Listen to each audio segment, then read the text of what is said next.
জয় হিন্দ।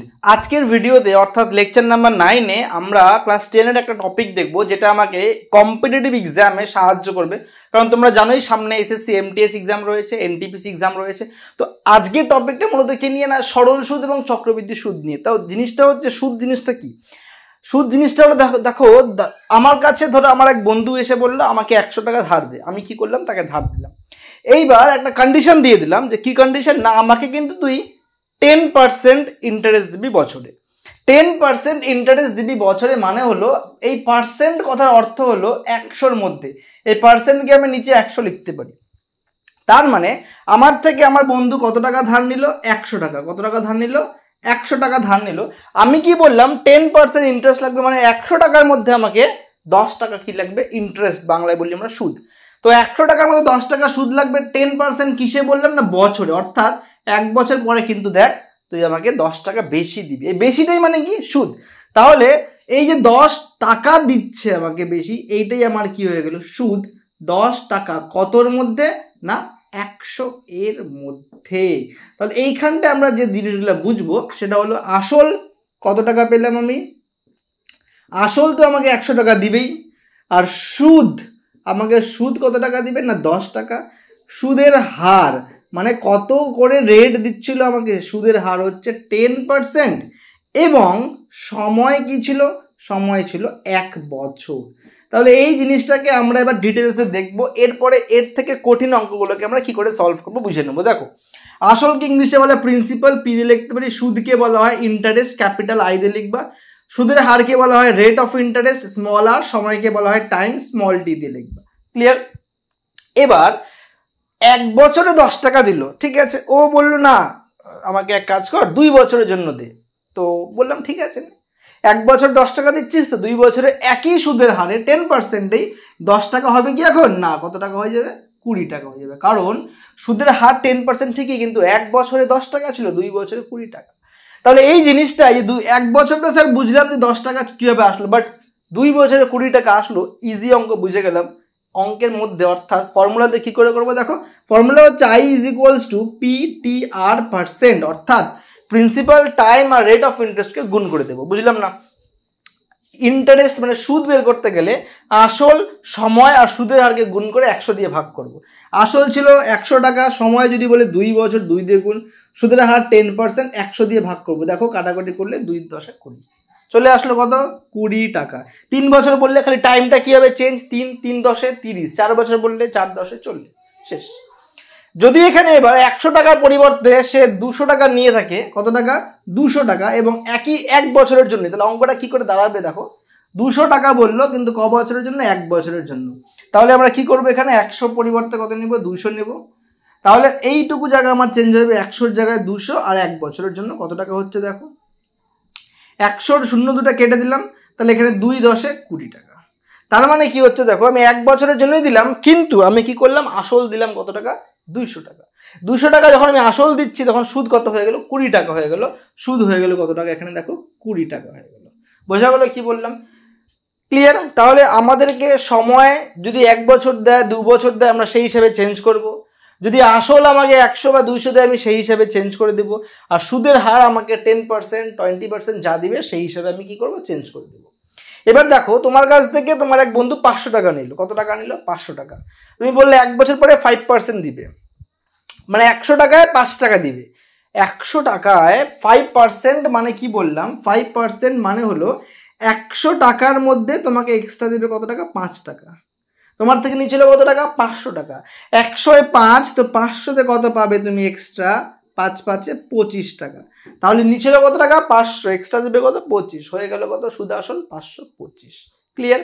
তো কি করে করবো আমরা, এই ফর্মুলা দিয়ে I = PTR/100, এইটা দিয়েও চলে আসে।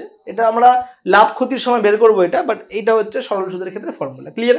তাহলে এই অঙ্কটা দেখি, এ এবং বি এর কাছ থেকে 100 টাকা 1 বছরের জন্য ধার নিল, 10% সুদের হারে 1 বছর পরে কত টাকা সুদ দিবে। এই অঙ্কটা শেষ। আমি এবার কি করব, 100-র জায়গায় আমি নিলাম 800 টাকা নিলাম, আর 10% জায়গা নিলাম আমি 8%, আর 1 বছর জায়গা নিলাম 5 বছর। তাহলে আমার কি দাঁড়াচ্ছে অ্যান্সার, দেখো একই জিনিস, সব সিস্টেম একই থাকবে, খালি ফর্মুলা আমরা চেঞ্জ করব। I = principal, time, rate of ইন্টারেস্ট/100।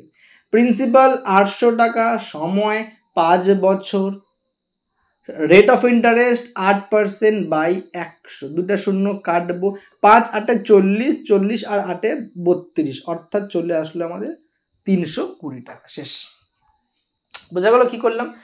কিছুই না, এই তিনটাকে কি করে দিলাম, গুণ করে 100 দিয়ে কি করে দিলাম, ভাগ করে দিলাম। তাহলে আমরা কত পেয়ে গেলাম?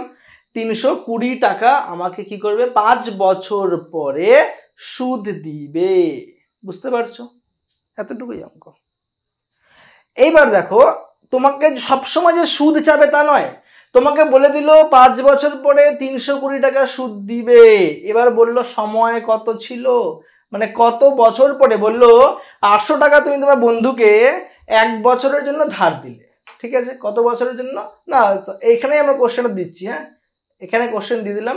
তাহলে এবার এখানে আমরা ড্যাশ, অর্থাৎ এ বি এর কাছ থেকে 800 টাকা ড্যাশ বছরের জন্য ধার নিল 8% সুদের হারে, ড্যাশ বছর পরে 8% সুদের হারে, এটা প্রতি বছর মানে 1 বছর 8% দিবে, ঠিক আছে? ড্যাশ বছর পরে কত টাকা, এই কত টাকা কত দিলাম আমরা, 320 টাকা সুদ দিবে। তাহলে আমাকে বছরটা বের করতে বলেছে, কত বছর পরে 320 টাকা আমাকে কি দিবে, সুদ দিবে। তাহলে কি করে করবো দেখো, এখানটায় আমাকে একটা জিনিস মনে রাখতে হবে, শর্ট কোশ্চেন্স গুলো ফ্রেম করার জন্য, অর্থাৎ এক্সামে আমি টাইমটা সেভ করব কি করে। দেখো আমরা জানি যে PTR বাই 100 সমান সমান I, 1 নাম্বার জানি। এখান থেকে যদি P বের করতে বলে তাহলে P সমান সমান কি হবে, 100 ভাগ আছে ওপার সাথে গুণ, তাহলে 100 ইন্টু I বাই TR। অঙ্কের ভূত আমরা আজকে বের করব। দেখো তোমাকে যদি প্রিন্সিপাল বের করতে বলে কি করবে, I এর সঙ্গে 100 গুণ করে দেবে, টাইম আর রেট অফ ইন্টারেস্টকে ভাগ করবে। ক্লিয়ার? দেখো নেক্সট কোশ্চেন হচ্ছে, তোমাকে টাইম বের করতে বললে আমরা কি করব, I এর সঙ্গে 100 গুণ করে দেব এবং টাইম বের করতে বলছি যেহেতু P আর R ভাগ করে দেব। 3 নাম্বার। আর যদি তোমাকে রেট অফ ইন্টারেস্ট বের করতে বলে তখন কি করবে, I এর সঙ্গে 100 গুণ হবে, কিন্তু এখানে প্রিন্সিপাল আর টাইম মানে আসল আর সময় এই দুটোকে গুণ করে দেবে। তোমার অঙ্ক কিছুও চাক না কেন, তোমাকে এখানে কি দিয়েছে, বছর, তাহলে এই ফর্মুলাতে পুট করব। দেখো আমি ব্ল্যাক মার্কারে পুট করতেছি, এখানটা মানটা বসাবো। এবার দেখো I এর ভ্যালু কত আসছে আমাদের, I এর ভ্যালু হলো 320 ইন্টু 100 বাই P এবং R, P এর ভ্যালু আমাদের প্রিন্সিপাল 800 টাকা এবং R হচ্ছে 8%, এইটা হচ্ছে 8% ছিল কোশ্চেনে, ঠিক আছে? তাহলে 800 আর এখানে 8, শূন্য দুটো কেটে দিলাম, 8 4 32 আর একটা শূন্য ছিল, 8 5 40, কত পেয়ে গেলাম দেখো 5। তাহলে কত বছর পরে 320 টাকা সুদ দিবে না, 5 বছর পরে 320 টাকা সুদ দিবে। একই মানে এই প্যাটার্নই তোমাকে কি করতে, বাকি অঙ্কগুলোকে ফ্রেম করতে হবে। ক্লিয়ার? কোনো অসুবিধা? তাহলে এইবার এইটা ছিল কি, সরল সুদ। অর্থাৎ তুমি তোমার বন্ধুকে কি করলে, একদম সিম্পল বললে, দেখ তুই আমার থেকে 100 টাকা নে, 200 টাকা নে, যাই নিবে নে, আমাকে 5% বা 8% শুধুই দিবি। 8% মানে 100-তে 8 টাকা। ক্লিয়ার? 100-তে কত টাকা, 8 টাকা আমাকে দিতে হবে। তো 200 হলে 16, 300 হলে 24 করে যাবে। ক্লিয়ার? 1 বছরে 8, 2 বছরে 16, 3 বছরে 32, এরকম করে যাচ্ছে 8 এর গুণিতক রূপে। কিন্তু আরেকটা কন্ডিশন এবং ক্লজ হচ্ছে, যখন চক্রবৃদ্ধি সুদের অঙ্ক করবো আমরা, কিসের অঙ্ক করবো, যখন আমরা চক্রবৃদ্ধি সুদ, চক্রবৃদ্ধি সুদের সময় জাস্ট এই জিনিসটার উপর অঙ্ক বা ফর্মুলা নিয়ে আমরা অ্যাপ্লাই করতে পারবো না। চক্রবৃদ্ধির সময় আমাকে বুঝতে হবে জিনিসটা কি। এবার ধরো তুমি তোমার বন্ধুর কাছ থেকে 100 টাকা ধার নিলে, কত টাকা, তোমার বন্ধুর কাছ থেকে তুমি 100 টাকা ধার নিলে, তোমার বন্ধুকে বললে দেখ তুই আমাকে 10% ইন্টারেস্ট দে, তোকে আমি 1 বছর পর, কত বছর পর, 1 বছর পরে কত টাকা দিব না, 10 টাকা। এক্স্যাক্টলি তুমি তো বললে হ্যাঁ ঠিকই আছে, অসুবিধা নাই, তুই আমাকে 1 বছর পরে 10 টাকা দিস। বন্ধু কি করলো, 1 বছর পরে আসলো, 100 টাকা নিয়ে আসলো প্লাস 10 টাকা নিয়ে আসলো, তোমাকে 110 টাকা দিল। চক্রবৃদ্ধি সুদের ক্ষেত্রেও প্রথম বছরের জন্য 110 টাকা হবে, সরল সুদের জন্য প্রথম বছরের জন্য 110 টাকা হবে। বাট বন্ধু তোমাকে প্রথম বছর দিতে পারলো না, আর 1 বছর রেখে দিল, অর্থাৎ 2 বছরের জন্য রেখে দিল। এইবার তো তুমি খেপে গেলে যে আমাকে জানালিও না, তুই টাকাটা 2 বছরের জন্য রেখে দিলি, আমি ভাবছিলাম কিছু একটা কাজ করব। তো এবার তুই বললি না, এবার আমি কোন রেট নিব, চক্রবৃদ্ধি সুদের হারে নিব। অর্থাৎ আমার কিন্তু আসলটা চেঞ্জ হয়ে গেছে, আমি দিছিলাম কত টাকা আসল, তোকে 100, তুই আমাকে 1 বছর পর কত দিবি বলছিলি 10, কত হয়ে গেছে আসল এখন 110, তুই ভাই আমাকে এবার 110-এর উপরে 10% দে। আমি অত শুধু বুঝি না। দ্যাট ইজ মানে এখানে কি দাঁড়াচ্ছে দেখো, আগের অঙ্কটায় আসল যেটা ছিল ওর উপরেই বারবার নিচ্ছি আমরা ইন্টারেস্ট। কিন্তু এখানটা চক্রবৃদ্ধি সুদে কি হলো, আসল যেটা ছিল 1 বছর পরে সুদ ওর সঙ্গে যোগ হয়ে গেল।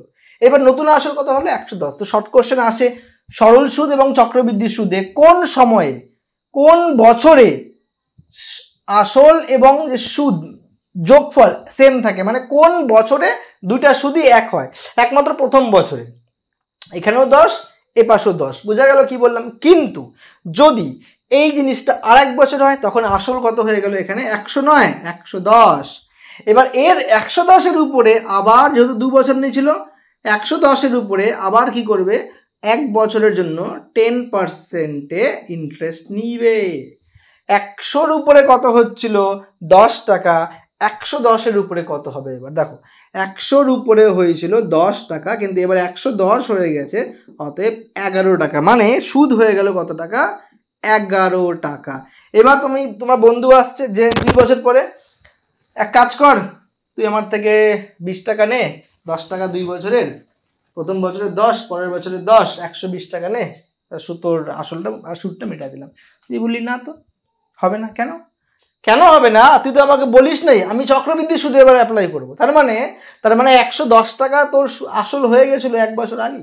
এবার 110-এর উপর 10% হলে কত টাকা হলো 11 টাকা। তাহলে তুই আমাকে কত টাকা দিবি, 110 আর 11 121 টাকা, মানে 1 টাকা বেশি নিচ্ছ তুমি।